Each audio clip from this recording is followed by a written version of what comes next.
राम सभी को। कैसे हैं आप सभी?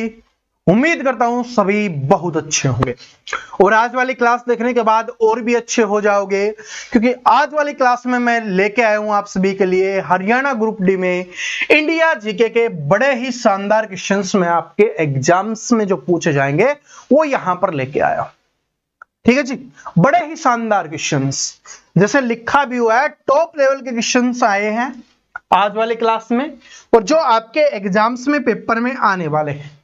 HSSC है, उसका लेवल है वो टॉप लेवल का है, तो टॉप लेवल के क्वेश्चंस करना बहुत ज्यादा जरूरी है अगर आपको सिलेक्शन लेना है, क्योंकि इंडिया जीके से 15 क्वेश्चंस आने हैं और उसमें आप जितना ज्यादा स्कोर करोगे आपके सिलेक्शन के चांस है उतने ही ज्यादा बनेंगे, क्योंकि इंडिया जीके हरियाणा की HSSC की इंडिया जीके करना सभी के बस की बात नहीं होती है। ये बात आप सभी जानते हो, नहीं जानते तो जान लीजिए। ठीक है जी। और आज वाली क्लास में लगभग भाई एक एग्जाम में 15 क्वेश्चंस आते हैं ना आपके, तो 3 पेपर हम सोल्व करने वाले हैं। लगभग 45 क्वेश्चंस के आसपास हम सोल्व करेंगे और उसके साथ और 45 क्वेश्चंस याद कर रहे होंगे, तो लगभग 90 से 100 क्वेश्चंस हम याद कर रहे होंगे जो आपके एग्जाम्स के लिए इंपॉर्टेंट है। तो क्लास को एंड तक जरूर देखना है सभी को। चलिए अब बिना देरी की शुरुआत करते हैं। पहला क्वेश्चन आपकी स्क्रीन पर आ चुका है कि श्रवणबेलगोला में गोमतेश्वर की विशाल अखंड मूर्ति को खालिस्तान के एक ब्लॉक से उकेरा गया है, ये आपको बताना है कि भाई जो श्रवणबेलगोला है उसके गोमतेश्वर की एक विशाल अखंड मूर्ति है। ठीक है जी, अखंड मूर्ति, इसके बारे में आपको बताना है कि उसको किस चीज से उकेरा गया है, ये अपने को बताना है किस चीज से। तो सबसे पहले ये जो श्रवणबेलगोला है ये कहां पर है, आपके एग्जाम्स में पूछा जाता है, तो ये कर्नाटक राज्य में हो जाएगी। कौन से धर्म से संबंधित है, तो ये जैन धर्म से संबंधित हो जाएगी। ये 2 क्वेश्चन आपसे एग्जाम्स में पूछता है। ठीक है जी, श्रवणबेलगोला कर्नाटक में और जैन धर्म से संबंधित है। अब हमसे पूछा है किससे बनी हुई है, तो ये बनी हुई है ग्रेनाइट से। तो जो ग्रेनाइट वाला जो पत्थर होता है उससे इसको उकेरा गया है, बनाया गया है। उकेरने का मतलब जैसे कि एक पत्थर है और उसको काट काट के, जैसे छीनी हथौड़े से काट काट के जो मूर्ति का रूप दिया जाता है उसको बोला जाता है उकेरना। ठीक है जी। तो किससे बनी हुई है, ये ग्रेनाइट के पत्थर से बनी हुई है। श्रवणबेलगोला में गोमतेश्वर की विशाल अखंड मूर्ति है। आगे बढ़ते अगला क्वेश्चन देखिए क्या है कि निम्नलिखित में से किस स्थान पर अखिल भारतीय मुस्लिम लीग की स्थापना की गई थी। वो कौन सा स्थान था जहां पर इसकी स्थापना की गई थी। अब स्थान के बारे में बात करें उससे पहले ये बात कर लेते हैं कि इसकी स्थापना कब की गई थी, क्योंकि ये बहुत बार एग्जाम्स में आ चुका है। तो इसकी स्थापना की गई थी भाई 30 दिसंबर 1906 को। मुस्लिम लीग की स्थापना है वो कब की गई थी, 30 दिसंबर 1906 को की गई थी। कहां पर की गई थी, ढाका बांग्लादेश में। ठीक है जी, जो ढाका बांग्लादेश में है वहां पर की गई थी। और आप सभी को पता है कि ढाका है जो या बांग्लादेश है वो पहले हमारे भारत का हिस्सा था। जब अखंड भारत था उस समय ये क्या था, भारत का हिस्सा था। ठीक है जी। और इसको क्या बोला गया था, इसको बोला जाता था पूर्वी पाकिस्तान। ठीक है जी, पूर्वी पाकिस्तान है इसको बोला जाता था। फिर बाद में है इसका नाम बदलकर, यानी कि इसको एक अलग देश बनाया गया और उसका नाम क्या बना था, बांग्लादेश। ठीक है, तो ये अपने को ध्यान रख लेना है। और ये काम इंदिरा गांधी जी ने किया था, बहुत बढ़िया काम था ये। ठीक है, हमारे देश के लिए। वरना देखो पाकिस्तान से लेकर बांग्लादेश तक एक रास्ता जाना चाहिए था, मतलब जाता। ठीक है जी, जिसकी वजह से और ज्यादा प्रॉब्लम होती, इसलिए ये अलग अलग देश बन गए जो हमारे लिए, देश के लिए फायदेमंद है। वैसे तो पाकिस्तान तो आप सभी को पता है कि हमारी गंदी औलाद है ना, वो तो छेड़खानी करता ही रहता है, उसके बारे में तो जानते ही होंगे आप। अगला क्वेश्चन देखिए क्या है, इंपॉर्टेंट क्वेश्चन है भाई। ठीक है, बिल्कुल इजी क्वेश्चन नहीं है, बहुत अच्छा क्वेश्चन है कि निम्नलिखित में से कौन तबला वादक नहीं है। अगर आपसे पूछता कि कौन तबला वादक है तो बहुत ज्यादा प्रसिद्ध है जाकिर हुसैन साहब, तो आप इसका आंसर कर देते। लेकिन यहां पर 3 तो तबला वादक है और एक नहीं है, वो आपको बताना है। तो जाकिर हुसैन साहब है, ये क्या है भाई, तबला वादक है, बिल्कुल ठीक है। सबीर खान है, ये क्या तबला वादक है, बिल्कुल ठीक है। पन्नालाल घोष, पन्नालाल है भाई ये, ठीक है जी। तो पन्नालाल घोष है, ये क्या है? क्या ये तबला वादक है? नहीं, ये क्या है? बांसुरी वादक है। बांसुरी वादक है। बांसुरी वादक का मतलब बांसुरी बजाते हैं, अपने कृष्ण जी वाली बांसुरी है ना, उसको बजाने का काम करते हैं, उसके प्रसिद्ध व्यक्ति है।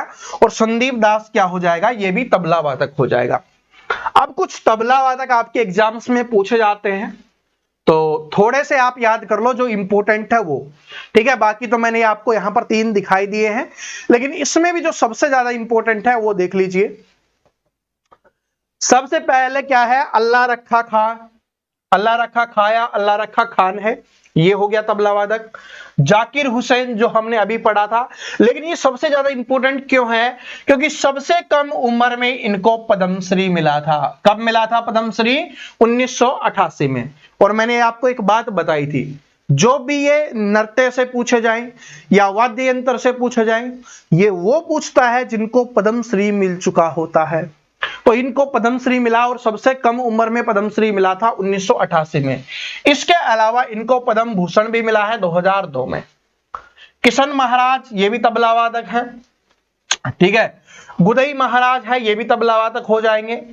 और पंडित आनंद गोपाल, सुखविंदर सिंह, लतीफ अहमद खान, फयाक खान, सौपन चौधरी, ये भी इंपॉर्टेंट है, एग्जाम्स में आया हुआ क्वेश्चन है सौपन चौधरी।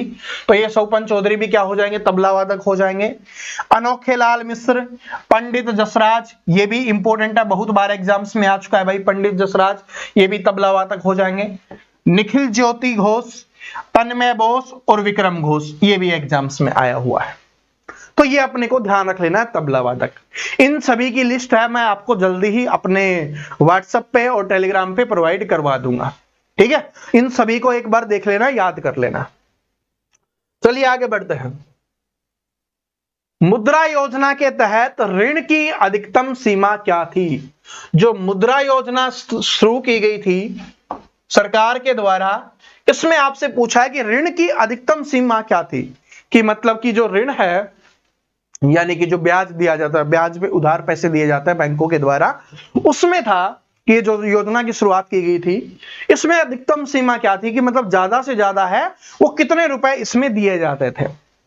तो इसमें 10 लाख रुपए है वो ज्यादा से ज्यादा दिए जाते थे। जो छोटे बिजनेस हैं उनको सपोर्ट करने के लिए, जो कुटीर उद्योग हो गए, मिनी उद्योग हो गए, लघु उद्योग हो गए, उन सभी को सपोर्ट करने के लिए कि वो आगे बढ़ पाए, तो 10 लाख रुपए की राशि दी जाती थी। इसमें क्या था? उसका मुद्रा योजना उसका नाम था, प्रधानमंत्री जी के द्वारा चलाई गई योजना थी। आगे देखिए क्या है। संसद के चुनाव के लिए प्रत्येक क्षेत्रीय निर्वाचन क्षेत्र में कितनी सामान्य मतदाता सूचियां होती हैं? इंपॉर्टेंट क्वेश्चन है, बहुत अच्छे लेवल का क्वेश्चन है। संसद का जब भी चुनाव होता है, लोकसभा हो गया, विधानसभा हो गया, उसका जब चुनाव हो रहा होता है तो कितनी सामान्य मतदाता सूची होती है? बताओ कितनी मतदाता सूची होती है? मतदाता सूची समझते हो ना, जिसमें वोट डालने वाले लोगों का नाम होता है, कितनी होती है? भाई एक ही होगी, ठीक है। ऐसा नहीं कि बीजेपी के पास अलग है, कांग्रेस के पास अलग है, आपके पास अलग है, दूसरे के पास अलग है, ठीक है, इन्हीं लोगों के पास अलग है और सीजेपी के पास अलग है, जेजेपी के पास अलग है, ऐसा नहीं होगा। सबके पास एक ही मतदाता सूची होगी और वो उसी में सारे के सारे मतदाताओं के नाम होंगे। अगर उसमें नहीं है तो बाकी किसी में नहीं है, तो क्या हो जाएगा? एक हो जाएगी। आगे बढ़ते अगला क्वेश्चन देखिए क्या है कि निम्नलिखित में से किसे नूरजहां का शीर्षक प्राप्त हुआ था? इंपॉर्टेंट क्वेश्चन है, बहुत बार एग्जाम्स में आ चुका क्वेश्चन है और इससे रिलेटेड 2-3 क्वेश्चंस और आपके एग्जाम्स में आते हैं। सबसे पहले तो नूरजहां शीर्षक प्राप्त हुआ था, किसे हुआ था ये अपने को बताना है। नूरजहां का शीर्षक है वो किसे दिया गया था? नूरजहां का शीर्षक, तो नूरजहां का मतलब क्या था पहले ये समझ लीजिए। तो इसका मतलब होता है विश्व की रोशनी। विश्व की रोशनी। जो ये नूरजहां थी, ये ऐसा माना जाता है कि सुंदर औरत भी थी, समझदार बुद्धिमान औरत भी थी, ठीक है जी। तो ये इसका मेहरुनिसा है, उसको नूरजहां के नाम से जाना जाता है। और जो किसकी पत्नी थी? ये मुगल शासक जहांगीर की पत्नी थी। मुगल शासक जहांगीर था उसकी पत्नी थी। ठीक है जी, मुगल शासक जहांगीर की पत्नी थी। विश्व की रोशनी के नाम से इसको जाना जाता है, नूरजहां मेहरुनिसा। लेकिन यहां से एक इंपॉर्टेंट क्वेश्चन पूछा जाता है, ये मुगल में एकमात्र सम्राज्ञी रही हैं, एकमात्र सम्राज्ञी रही हैं जिनके नाम पर सिक्के चले हैं भाई। ठीक है, जिनके नाम के सिक्के चले हैं और उनके सिक्कों के ऊपर मेहरुनिसा नूरजहां लिखा हुआ था। ठीक है जी, और ये सिक्के किसके थे? चांदी के सिक्के थे। ये इंपॉर्टेंट है, चांदी के सिक्के, क्योंकि ये एकमात्र महिला थी, एकमात्र महिला सम्राज्ञी थी जिसके नाम के सिक्के चले थे। तो याद कर लेना, मेहरुनिसा नूरजहां जहांगीर की पत्नी, विश्व की रोशनी और चांदी के सिक्के। ओके, चलिए आगे बढ़ते हैं। पंडित गोपाल प्रसाद दुबे ने किस प्रकार के नृत्य के लिए पद्मश्री प्राप्त किया था? किस प्रकार के नृत्य के लिए इन्होंने पद्मश्री प्राप्त किया था? 2008 में इनको पद्मश्री मिला था। तो इनको मिला था भाई छऊ नृत्य के लिए। कौन से नृत्य के लिए? छऊ नृत्य के लिए है इनको जो पद्मश्री पुरस्कार है वो मिला था। बता चुका हूं, पद्मश्री वाले जितने भी हैं सारे के सारे याद करके रखो नाम। ठीक है, वो किसी से संबंधित हो, लोक नृत्य से संबंधित हो या वाद्य यंत्र बजाने वाले हो, एग्जाम्स में आता है क्वेश्चंस, तो याद करके रखो। तो किससे संबंधित हो जाएंगे? छऊ नृत्य से 2008 में इनको पद्मश्री मिला था। ठीक है जी, बिहू है, कथकली है, स्त्रिया है, चलो इसके बारे में बाद में बात करेंगे। आज इंपॉर्टेंट क्वेश्चंस कर लेते हैं। ऐसा नहीं कि वो इंपॉर्टेंट नहीं है, क्योंकि उनकी एक सेपरेट क्लास होगी। ठीक है, इसलिए आज उनको छोड़ दिया है। नृत्य वाली एक सेपरेट क्लास हम करेंगे, क्योंकि यहां वहां से क्वेश्चंस आ रहे होते हैं। किसी न्यायाधीश को हटाने के प्रस्ताव पर सदस्यों द्वारा हस्ताक्षर किए जाने चाहिए यदि यह लोकसभा में शुरू किया गया हो। इंपॉर्टेंट क्वेश्चन है, ऐसा कोई सिंपल सा क्वेश्चन नहीं है, HSSC के लेवल का क्वेश्चन है भाई। क्वेश्चंस क्या पूछा गया है कि भाई किसी भी न्यायाधीश को हटाना है तो उसका प्रस्ताव लाया जाता है, या तो लोकसभा में लेके आएंगे या राज्यसभा में लेके आएंगे। तो हमसे यह पूछा है कि लोकसभा में लाने के बाद कितने सदस्यों के साइन होना जरूरी है अगर उनको हटाना है। तो याद कर लीजिए, दो तरीके से पूछता है, कभी लोकसभा पूछेगा, कभी राज्यसभा पूछेगा। तो जब भी लोकसभा पूछेगा तो लोकसभा में 100 सदस्य के साइन करने पर जो न्यायाधीश है उसको हटाया जाता है। ठीक है जी, 100 या 100 से ज्यादा सदस्य अगर साइन करते हैं तो उनको हटाया जा सकता है। लेकिन अगर राज्यसभा की बात करें तो राज्यसभा में 50 या 50 से अधिक सदस्य अगर साइन करेंगे तब हटाया जाएगा। तो लोकसभा में 100, राज्यसभा में 50 सदस्य न्यायाधीश को हटाने के लिए। आगे बढ़ते अगला क्वेश्चन देखिए क्या है। निम्नलिखित में से कौन सा अवयव उदारीकरण मॉडल के तहत वित्तीय क्षेत्र के सुधारों का हिस्सा नहीं था? यह अपने को बताना है, सुधारों का हिस्सा नहीं था। कौन सा नहीं था? बैंकों पर नियंत्रण प्राप्त करने के लिए RBI की भूमिका को बढ़ाना, यह नहीं था।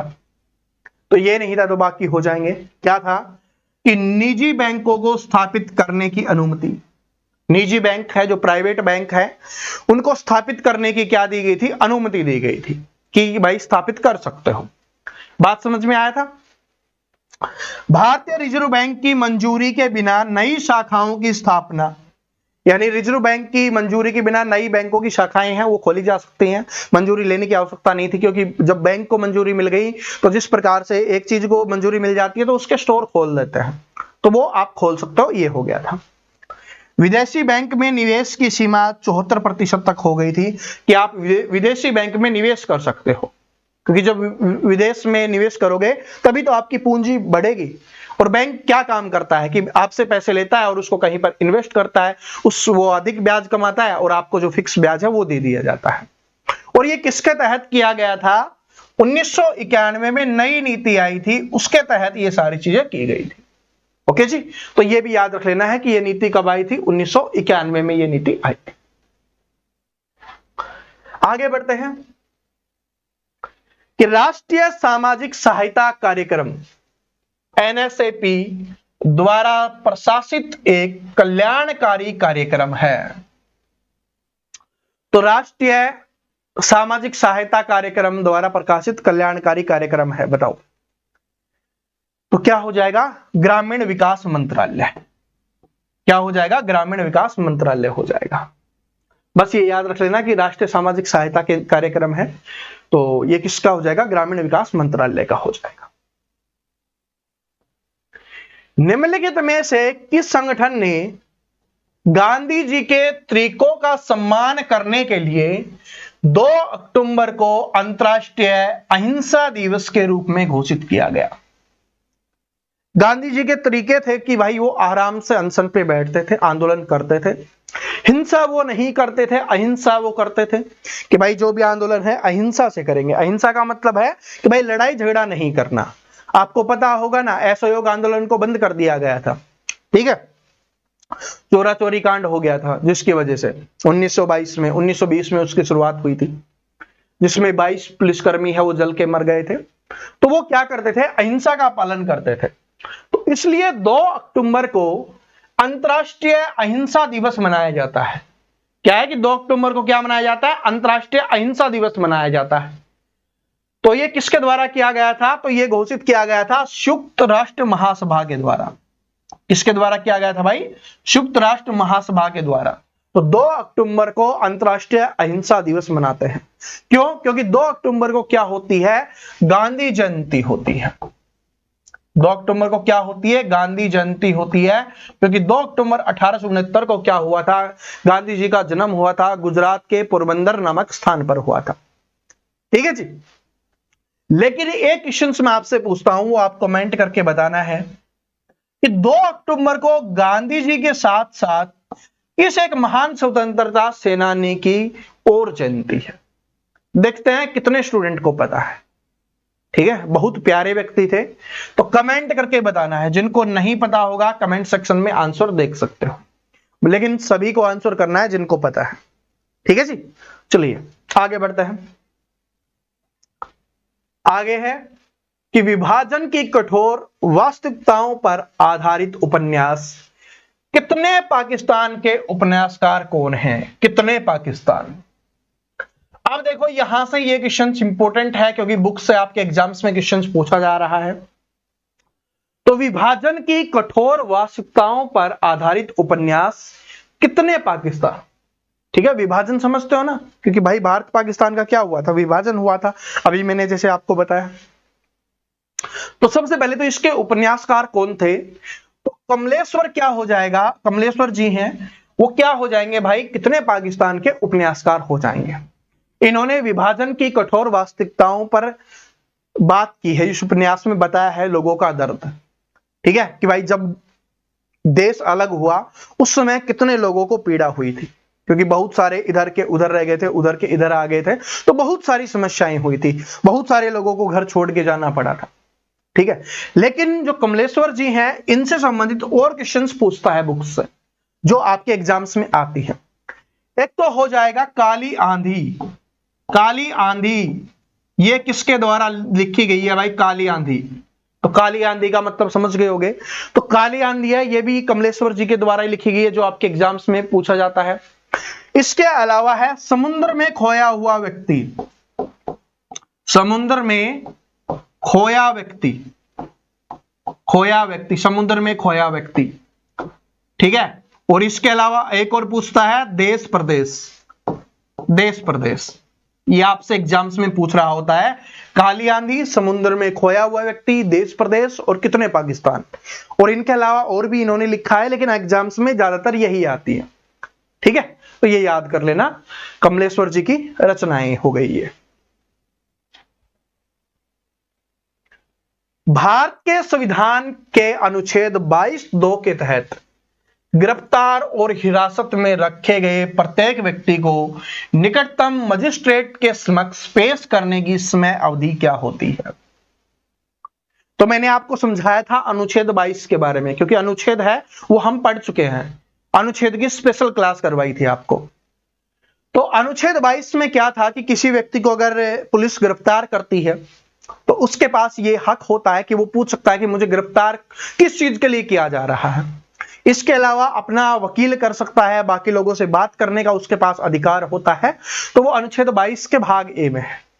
लेकिन भाग 2 में क्या किया गया है कि अगर उसको गिरफ्तार करके पुलिस ले जाती है तो 24 घंटे के भीतर भीतर उसको मजिस्ट्रेट के सामने है वो पेश किया जाता है। ये हमारे कानून में है। ओके जी, तो ऑप्शन नंबर 3 करेक्ट आंसर हो जाएगा। आगे बढ़ते हैं कि सातवाहन सातवाहन साम्राज्य के अधीन प्रशासन का सबसे निचला स्तर का एक ग्राम था जो एक की देखरेख के अधीन था। ये किसके अधीन था, ये अपने को बताना है, किसकी देखरेख के अधीन था। ठीक है जी, किसकी देखरेख के अधीन था ये अपने को बताना है। बताइए कि सातवाहन साम्राज्य के अधीन, भाई पता नहीं, जैसे ही क्लास स्टार्ट की लाइट चली गई और गर्मी बहुत तेज हो रही है। ठीक है, नॉर्मल गर्मी हो ना पसीने वाली तो कोई दिक्कत नहीं है, अब एक हुम्मस बनने लग गई है ना, वो ये दिक्कत करती है। तो क्या हो जाएगा, इसका ग्रामिक हो जाएगा। क्या हो जाएगा, ग्रामिक हो जाएगा। आगे बढ़ते हैं और अब बहुत अच्छे लेवल के क्वेश्चंस आने वाले हैं। अभी तक पढ़े हैं ये शानदार लेवल के थे, लेकिन इससे भी अच्छे लेवल के क्वेश्चंस अब आपको देखने के लिए मिलने वाले। ठीक है जी, देखिए क्या है कि तुमकुरु खनन बेल्ट किस राज्य में स्थित है। तुमकुरु खनन बेल्ट है वो कौन से राज्य में स्थित है, तो ये कर्नाटक राज्य में स्थित हो जाएगी भाई। तुमकुरु खनन बेल्ट, क्योंकि खनन से आपके एग्जाम्स में क्वेश्चंस आता है, ये इंपॉर्टेंट है।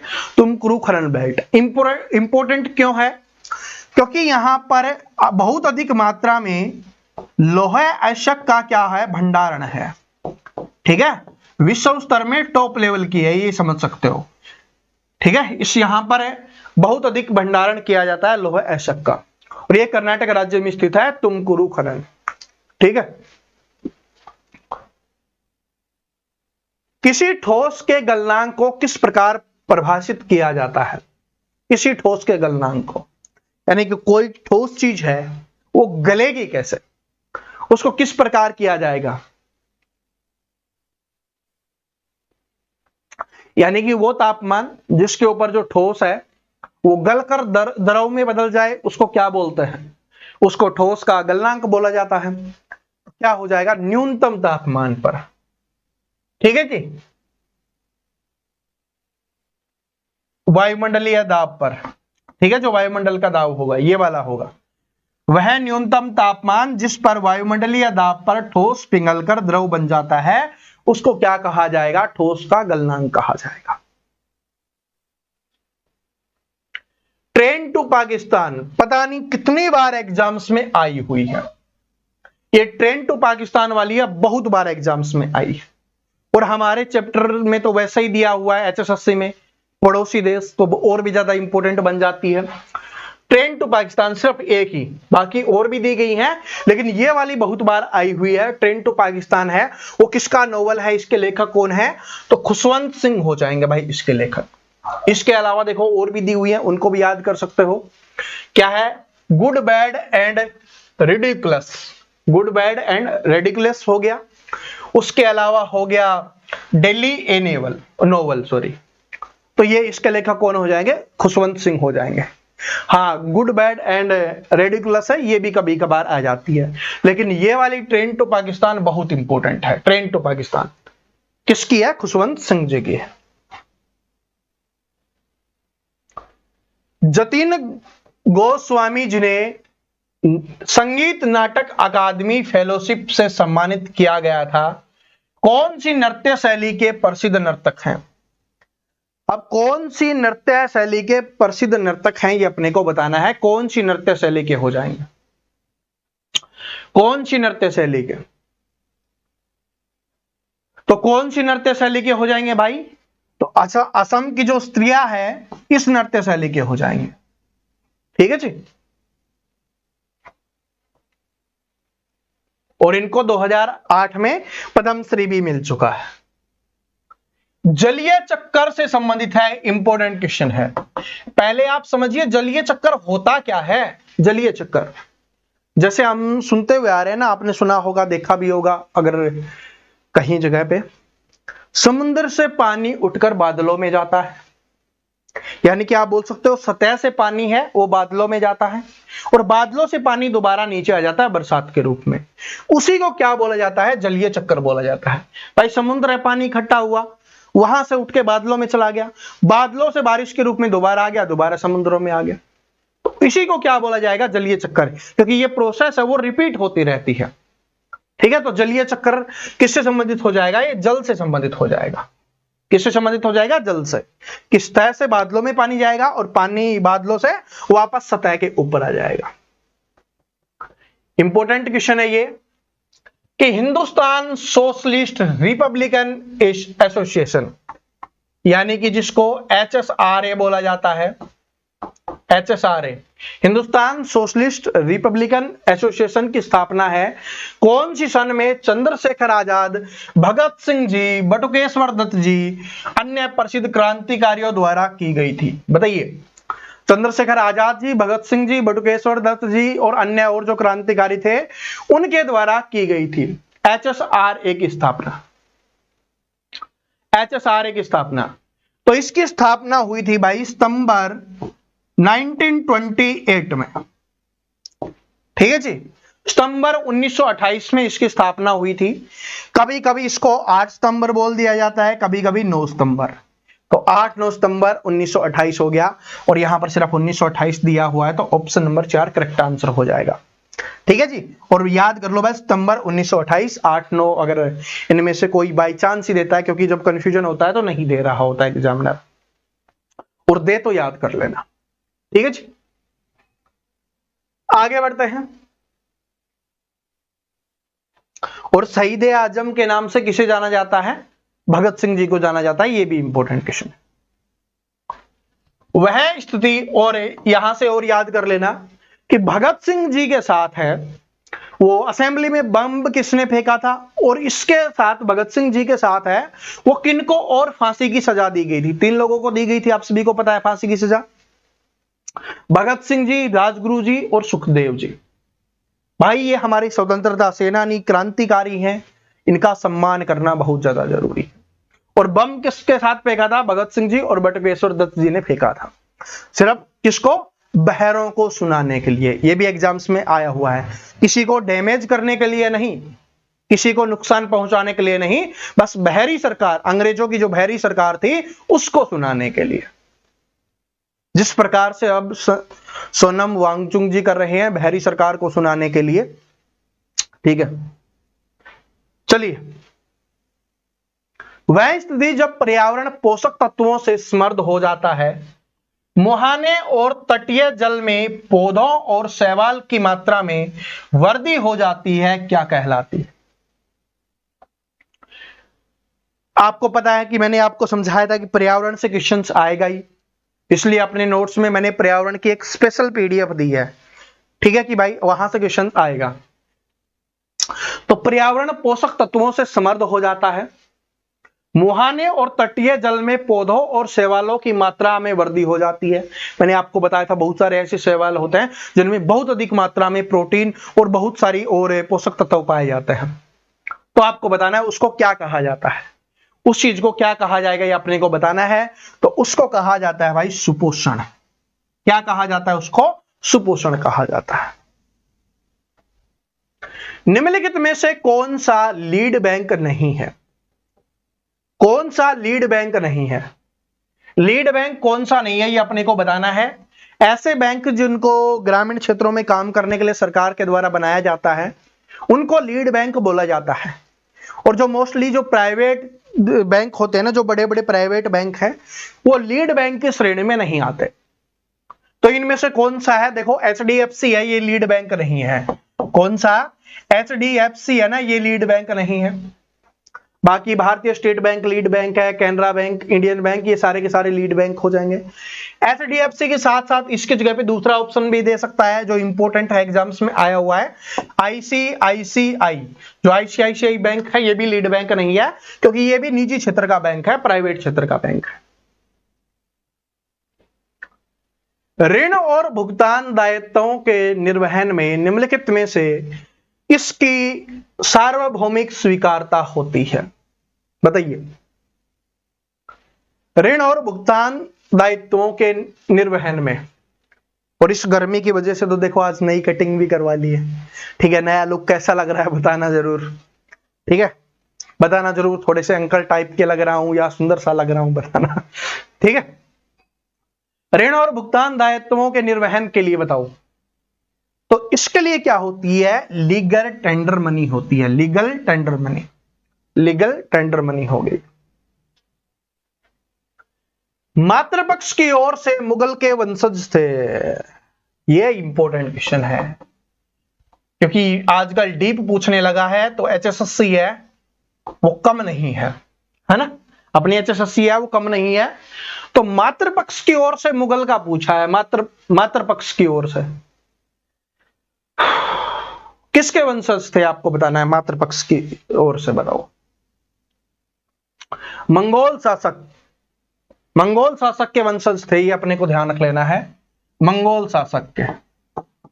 अब मंगोल शासक कौन हो जाएगा?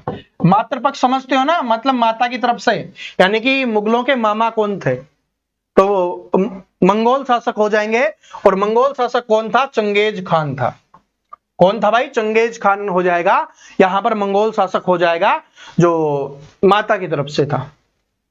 लेकिन अगर पूछे कि मुगल है वो पिता की तरफ से कौन से वंश के थे, किस वंश के थे, किसके वंशज थे, तो वो हो जाएंगे तैमूर के वंशज।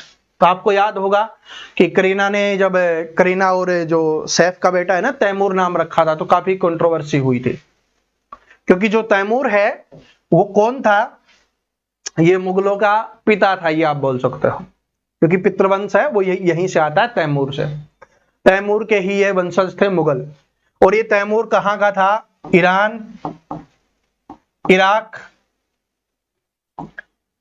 इराक और अभी वर्तमान में जो तुर्की है ना, वहां का शासक था ये।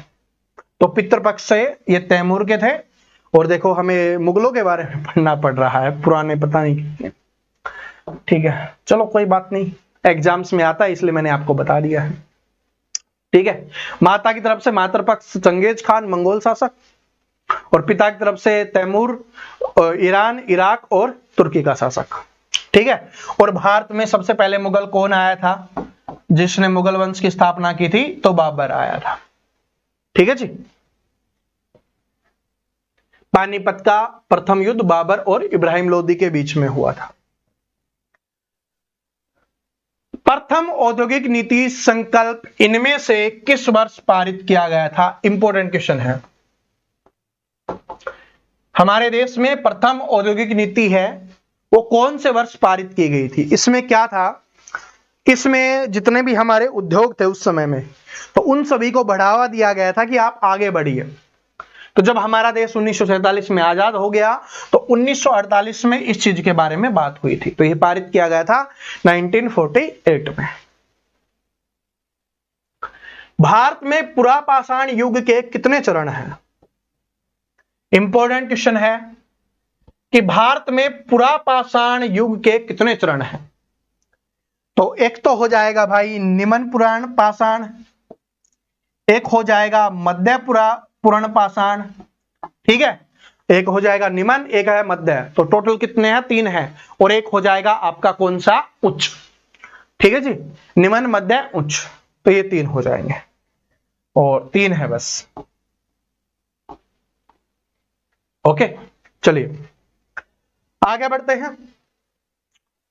अपनी सांस्कृतिक विरासत और तमिल आबादी के लिए जाने जाने वाला जापान प्रायद्वीप श्रीलंका के किस भाग में स्थित है? बताओ। आपने सुना होगा ना तमिल और श्रीलंका का जो संबंध है उसके बारे में सुना होगा। तो देखिए क्या है, आप अपनी सांस्कृतिक विरासत और तमिल आबादी के लिए जाने जाने वाला जापान प्रायद्वीप श्रीलंका के किस भाग, श्रीलंका के किस भाग में स्थित है? श्रीलंका के कौन से भाग में स्थित है ये अपने को बताना है, कौन से भाग में। तो श्रीलंका के ये उत्तरी प्रांत में हो जाएगा। कौन से प्रांत में हो जाएगा भाई? उत्तरी प्रांत में हो जाएगा, और श्रीलंका से एक संबंधित क्वेश्चन और आता है जो आप गलत कर देते हो। पाक जल डमरू मध्य वो किसके बीच में है? तो आप पाक देख के पाकिस्तान कर देते हो, नहीं, वो भारत और श्रीलंका के बीच में है। पाक जल डमरू मध्य, ये याद रख लेना, ये भारत और श्रीलंका के बीच में है। लोहड़ी निम्न में से किस राज्य का लोकप्रिय लोक पर्व है? लोहड़ी के बारे में आपसे पूछा है, तो लोहड़ी है हमारे पड़ोसी राज्य पंजाब का है, ठीक है जी, वहां का क्या हो जाएगा? लोकप्रिय लोक पर्व है। हमारे हरियाणा में भी बड़ी धूमधाम से लोहड़ी का त्योहार मनाया जाता है। ये कब आता है? 13 जनवरी को इसको मनाया जाता है। 13 जनवरी को। 14 जनवरी को हम क्या बनाते हैं? मकर संक्रांति बनाते हैं। तो मकर संक्रांति से एक दिन पहले आता है लोहड़ी का त्योहार।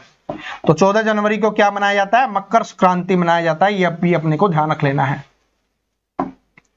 ठीक है जी, मकर संक्रांति हो जाएगा, मकर संक्रांति, ठीक है, जिसको हम संक्रांत बोलते हैं। तो ये हो गया 14 जनवरी को, और ये 13 जनवरी को लोहड़ी पंजाब का। आगे बढ़ते हैं। निम्नलिखित में से कौन सी अनुसूची मिजोरम त्रिपुरा के राज्यपालों को अतिरिक्त विवेकाधीन शक्तियां प्रदान करती है? तो कौन सी अनुसूची में है भाई? ये जिस अनुसूची में है उसमें असम राज्य, मेघालय राज्य,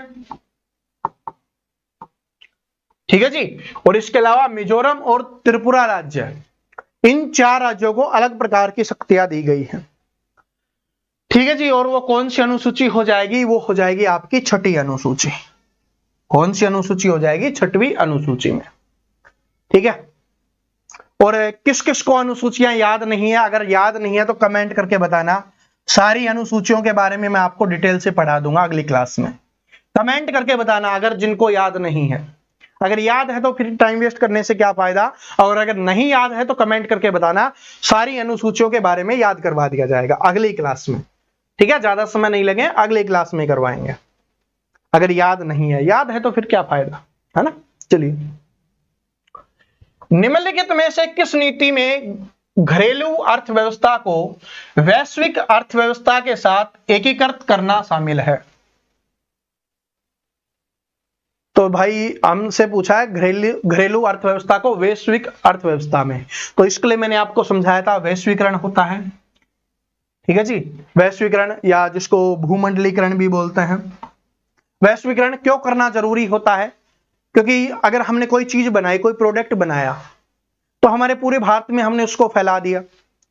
अब भारत के लोग उसका यूज कर रहे हैं, लेकिन प्रोडक्ट ज्यादा है, ठीक है। लोग जितना यूज कर रहे हैं उससे ज्यादा बन रहा है, ज्यादा हम प्रोड्यूस कर रहे हैं, तो उसको कहां पर भेजना पड़ेगा? विदेश में, क्योंकि सैचुरेशन आ गया ना। एक पॉइंट के बाद कितना ग्रोथ करोगे? भारत के बाहर थोड़ी ना भेजोगे। बाहर भेजते ही तो क्या हो गया? वैश्वीकरण, विश्व में भेज दिया। तो ये उसी को वैश्वीकरण बोला जाता है। इकोनॉमी है वो ग्रोथ होती है, क्योंकि इससे क्या होता है, जो डॉलर्स वगैरह हैं वो हमारे पास आते हैं, जिससे हमारा रुपया है वो स्ट्रॉन्ग बनता है। अभी तो स्ट्रॉन्ग नहीं बन रहा, ठीक है जी, अभी तो स्ट्रॉन्ग नहीं बन रहा, अभी तो बहुत ज्यादा नीचे जा चुका है, 95 के समथिंग हो चुका है। तंजावुर में वृहदेश्वर मंदिर निम्नलिखित में से किस शासक के द्वारा बनाया गया है? इंपॉर्टेंट क्वेश्चन है, मैंने बहुत बार आपको याद करवा दिया है। तंजावुर में जो वृहदेश्वर मंदिर है वो कौन से शासक के द्वारा बनाया गया है? तो राजा राज चोल प्रथम के द्वारा, ठीक है, क्योंकि कई बार करवा चुका हूं ये। निम्नलिखित में से किस रिपोर्ट या मिशन ने मुख्य रूप से सिफारिश की थी कि प्रांतीय सरकारों के कुछ पहलुओं पर नियंत्रण भारतीय निर्वाचन वर्ग के प्रति जिम्मेदार भारतीय मंत्रियों को दिया जाना चाहिए? ये कौन सी रिपोर्ट में था भाई? कौन सी रिपोर्ट में था? तो ये रिपोर्ट आई थी 1918 में, और इस चीज को पूर्णतः यानी कि जो मान लिया गया था वो कब किया गया था? 1919 में, यानी कि इसको क्या बोल सकते हो कि लागू किया गया था, इस तरीके से बोल सकते हो। लेकिन ये रिपोर्ट प्रकाशित कब हुई थी? 1918 में। लेकिन 1918 में भी अगर आपसे डेट पूछ ले तो 8 जुलाई 1918 को इस रिपोर्ट को प्रकाशित किया गया था, और इस रिपोर्ट का नाम था मटेंग्यू चेम्सफोर्ड रिपोर्ट। ठीक है जी, तो ऐसे पूछेगा कि जो मटेंग्यू चेम्सफोर्ड रिपोर्ट है ये कब प्रकाशित की गई, 8 जुलाई 1918 को, और इसको लागू कब किया गया था, तो इसको 1919 में। ठीक है जी, आगे बढ़ते हैं। और 1919 वाली वो घटना तो आपको याद ही होगी। ठीक है जी, 13 अप्रैल 1919 तो सभी को याद है। बताइए वो घटना कौन सी थी, क्योंकि कितनी बार मैं आपको बता चुका हूं। उससे पहले 13 अप्रैल से पहले 10 अप्रैल को गांधी जी को गिरफ्तार कर लिया गया था, क्योंकि गांधी जी है उसी जगह पे जा रहे थे। अब तो बता देना, पलवल से इनको गिरफ्तार कर लिया गया था। निम्नलिखित में से किस वर्ष सर्वश्वेत साइमन कमीशन के विरोध में अखिल भारतीय अभियान चलाया गया था? तो कब चलाया गया था साइमन कमीशन? कितनी बार याद करवाया, कितनी बार रिपीट करवा चुका हूं आपको, बहुत बार रिपीट करवाया है, तो इसके बारे में ज्यादा बताने की आवश्यकता नहीं है। 1928 इसका आंसर हो जाएगा। 1942 में कौन सा आंदोलन चला था ये पूछा जाता है, तो भारत छोड़ो आंदोलन चला था। 1922 में आप सभी को बताया था मैंने, असहयोग आंदोलन को रोक दिया गया था चोरा चोरी कांड होने की वजह से। 2011 की जनगणना के अनुसार भारत में कुल कितने जिले थे? 2011 की जनगणना के अनुसार भारत के जिले पूछे हैं, हरियाणा के नहीं। हरियाणा के तो आप सभी बताओगे, हरियाणा के कितने जिले थे 2011 में? ठीक है जी, 2011 की जनगणना हुई थी, उस समय कितने जिले थे ये तो आप सभी कमेंट करके बताओगे, क्योंकि ये हरियाणा जीके में हम पढ़ेंगे। ठीक है, सभी को बताना है, अगर याद है तो सभी को बताना है, नहीं याद है तो याद करो, क्यों याद नहीं है? हरियाणा जीके अभी याद नहीं है आपको। तो 2011 की जनगणना के अनुसार है वो कुल कितने जिले थे, या आप बोल सकते हो जिलों की संख्या कितनी थी? तो जिलों की संख्या हो जाएगी भाई 640। कितनी हो जाएगी? 640 हो जाएगी। लेकिन यहां से एक क्वेश्चन और पूछता है कि सर्वाधिक जनसंख्या वाला जिला कौन सा था? सर्वाधिक जनसंख्या वाला जिला कौन सा था? जनसंख्या वाला जिला। और इसी के साथ साथ, सर्वाधिक के साथ साथ सबसे कम जनसंख्या वाला भी पूछता है। तो आपसे सर्वाधिक जनसंख्या वाला जिला पूछेगा तो वो हो जाएगा भाई ठाणे, महाराष्ट्र। ठाणे या ठाणे कहां का हो जाएगा? महाराष्ट्र का हो जाएगा। जो सबसे अधिक जनसंख्या वाला जिला था ठाणे, महाराष्ट्र का। और सबसे कम जनसंख्या वाला पूछे तो वो हो जाएगा अरुणाचल प्रदेश का दिबांग घाटी। दिबांग घाटी जिला है अरुणाचल प्रदेश का, अरुणाचल प्रदेश का। ठीक है जी, ये क्या हो जाएगा? सबसे कम क्षेत्र आबादी वाला क्षेत्र हो जाएगा, जिला, सॉरी क्षेत्र नहीं जिला हो जाए। निम्नलिखित में से कौन सा विकल्प, देखिए ध्यान से पढ़ना, इंपोर्टेंट क्वेश्चन है, साइंस का अच्छा क्वेश्चन है, कि निम्नलिखित में से कौन सा विकल्प आड़ूरस प्यूरी में पाए जाने वाला सबसे आम सैकेराइड है, जिसका लगभग 55 से 80% हिस्सा शर्करा अंश है? बताओ बताओ, आड़ू रस में कौन सी चीज पाई जाती है? बताइए कौन सा पाया जाता है? शर्करा है। शर्करा है तो क्या हो जाएगा? सुक्रोज। क्या हो जाएगा? सुक्रोज हो जाएगा। संगीत नाटक अकादमी भारत सरकार के किस मंत्रालय के अधीन एक संस्थान है? तो जो संगीत नाटक अकादमी है ये किसके अधीन हो गया? ये संस्कृति मंत्रालय है उसके द्वारा, उसके नियंत्रण में है। औद्योगिक नीति 1956 के अनुसार अनुसूची बी में उद्योग शामिल थे। औद्योगिक नीति संकल्प 1956 के अनुसार अनुसूची बी में कितने उद्योगों को शामिल किया गया था? तो इसमें 12 उद्योगों को शामिल किया गया। बस डायरेक्ट क्वेश्चंस पूछता है, कोई बदलाव नहीं, बस ऐसे ही पूछता है। ठीक है, तो 12 उद्योग है। यह बहुत इंपॉर्टेंट क्वेश्चन है इसके बारे में अनुच्छेद वाली क्लास में बड़े ध्यान से पढ़ाया था कि 86वें संविधान संशोधन अधिनियम के अनुसार कितने वर्ष की आयु के बीच के अपने बच्चों को शिक्षा के अवसर प्रदान करना माता पिता का मौलिक कर्तव्य है, यह अपने को बताना है।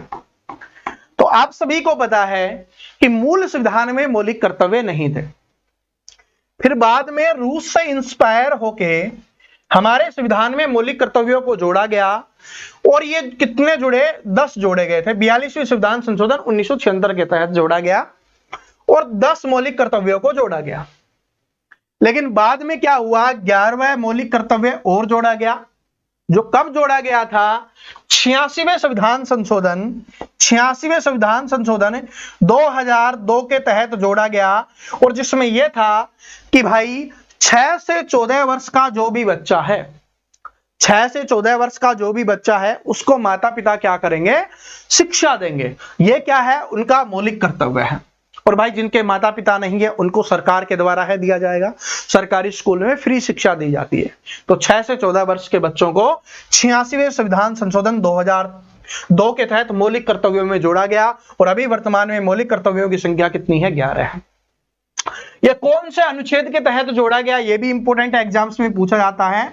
तो अनुच्छेद नंबर 21A में, कौन से में हो जाएगा, अनुच्छेद नंबर 21A में इसको शामिल किया गया है और ये 11वां जो मौलिक कर्तव्य है, 11वें नंबर का।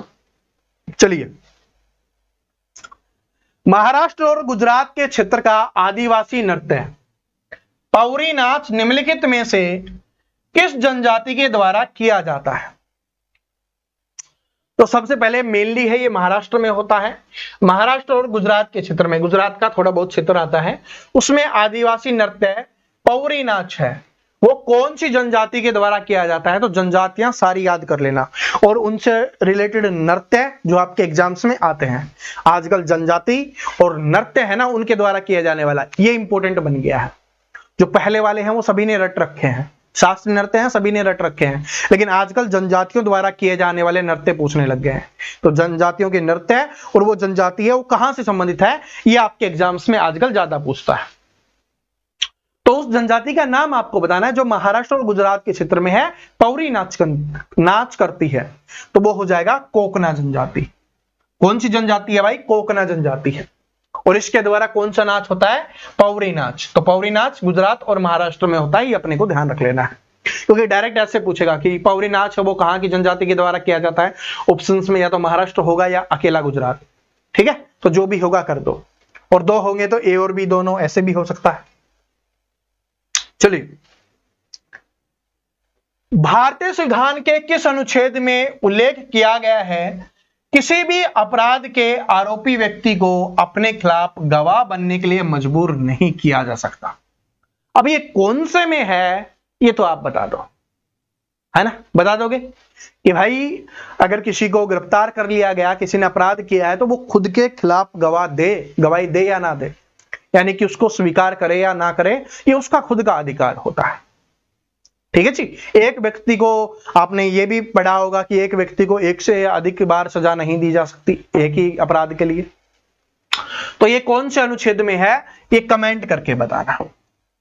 और जिनको इसका आंसर नहीं पता ना भाई, बड़ी बुरी तरीके से पिटाई करूंगा, ईमानदारी से बता रहा हूं। 2 क्लासेज, स्ट्रॉन्ग क्लासेज करवा चुका हूं पॉलिटी की, क्योंकि पॉलिटी से आपके एग्जाम्स में लगभग 6 क्वेश्चंस आ रहे होते हैं, और जो 2 क्लास करवाई हैं वो बड़ी की बड़ी शानदार क्लासेज हैं। और अगर आपने मिस की हैं तो उनको जरूर पढ़ लेना, क्योंकि मैं मेहनत किस लिए कर रहा हूं कि आपका सिलेक्शन हो। भाई इंडिया जीके देखने वाले स्टूडेंट बहुत कम हैं, अब लास्ट तक आपने देखा इसलिए ये बात आपको बता रहा हूं। आप आज वाली क्लास का कंटेंट देखो और चेक करो, बाकी जगह आपको पता चलेगा वैल्यू क्या है, कितनी मेहनत से ये चीजें निकल के आती हैं। बहुत अच्छा इजी के लेके आऊंगा ना, सभी को पसंद आएगा, व्यूज भी ज्यादा आएंगे, लोग भी ज्यादा देखेंगे, मुझे एप्रिसिएशन भी मिलेगी, सर बहुत अच्छा पढ़ाते हो। और ऐसे क्वेश्चंस लेके आता हूं ना, लोगों के सर में दर्द हो जाता है, तो आधे तो छोड़ के चले जाते हैं। उनका सिलेक्शन होना भी नहीं है जो छोड़ के चले जाते हैं, क्योंकि जो जीके ही नहीं पढ़ पा रहा तो वो कैसे सिलेक्शन लेगा, क्योंकि एग्जाम्स तो इसी लेवल का आता है। HSSC का लेवल देखोगे तब आपको पता चलेगा। तो ये वाला क्वेश्चन है, सभी को कमेंट करके बताना है। अब कुछ इंपॉर्टेंट क्वेश्चन याद करवा देता हूं जो आपके एग्जाम्स में आ सकते हैं। शास्त्रीय भाषाएं याद कर लीजिए। ये हमारी 6 शास्त्रीय भाषाएं हैं और आराम से, टेंशन मत लो, आराम से याद करवाऊंगा। 6 शास्त्रीय भाषाएं हैं। अब कौन कौन सी हैं याद करो। सबसे पहले हम साउथ की मूवीज देखते हैं, 4 लैंग्वेज में वहां पर मूवीज आती हैं। कौन सी? एक तो हम तमिल भाषा की देखते हैं वहां पर मूवी, एक तेलुगु भाषा की देखते हैं, और जब से केजीएफ आई है तब से कन्नड़ भाषा की भी देखते हैं, और इसके अलावा मलयालम भाषा की। मलयालम भाषा वाली कौन सी है? जैसे कि वो अजय देवगन ने बनाया था ना, उसके दृश्यम वाली मूवी, ठीक है। और भी बहुत सारी हैं लेकिन दृश्यम वाली मूवी। तो ये क्या है? ये 4 हो गई, ये साउथ के लैंग्वेज है, यानी जो हमारी शास्त्रीय भाषा है जिनकी संख्या 6 है, तो उसमें 4 तो ये साउथ वाली हो गई। उसके अलावा संस्कृत है, ये तो हमारी है ही भाई, ये तो बचपन से है, ठीक है, हमारे बचपन से नहीं, बहुत सालों से है संस्कृत है, पता ही है सभी को। और इसके अलावा ओडिया या उड़ीसा वाली और याद कर लेना, और इससे याद करो कि सबसे पुरानी कौन सी है? तमिल वाली है, वो सबसे पुरानी है, तमिल है वो सबसे पुरानी है। और सबसे नई घोषित की गई भाषा कौन सी है? उड़ीसा है, ओडिया है। उड़ीसा से याद कर लो आप, है ना, उड़ीसा याद है तो उड़ीसा वाली सबसे नई और सबसे पुरानी तमिल वाली है। डेट भी आप याद कर सकते हो। तो याद हो गया शास्त्रीय भाषाएं कितनी है? 6 है। तो ये आज वाली क्लास है वो अपनी यहीं पे समाप्त होती है। ईमानदारी से बताना क्वेश्चंस का लेवल कैसा लगा, ठीक है, आपको कितने आते थे, कहां पर आपको प्रॉब्लम हुई, आपके क्वेश्चंस गलत हुए या सही हुए, कोई बात नहीं, गलत हुआ सही हुआ, लेकिन आप सभी ने याद कर लिए होंगे। एक बार दोबारा से आप रिवीजन जरूर कर लेना इनका, यानी कि इस क्लास को दोबारा जरूर देख लेना। आप 2x करके 3x करके आप देख सकते हो, ताकि जल्दी जल्दी रिवीजन हो जाए, ठीक है, क्योंकि सारे के सारे इंपॉर्टेंट क्वेश्चंस मैंने इसमें डाले हैं, कोई भी ऐसा सिंपल वाला क्वेश्चंस नहीं था, ठीक है जी। तो उम्मीद करता हूं पसंद आया होगा, और अगर आप पहली बार देख रहे हो तो भाई चैनल को सब्सक्राइब करके बेल आइकन को प्रेस कर लेना। जो स्टूडेंट बोलते हैं सर जी हमारे पास नोटिफिकेशन नहीं आता, तो नोटिफिकेशन बेल दबाइए और ऑल नोटिफिकेशन पे आप सेट कीजिए, तो सारी की सारी नोटिफिकेशन आपको मिलती रहेंगी। ओके जी, तो मिलते हैं नेक्स्ट वीडियो में, तब तक हंसते रहिए, मुस्कुराते रहिए, पढ़ते रहिए। राम राम सभी को।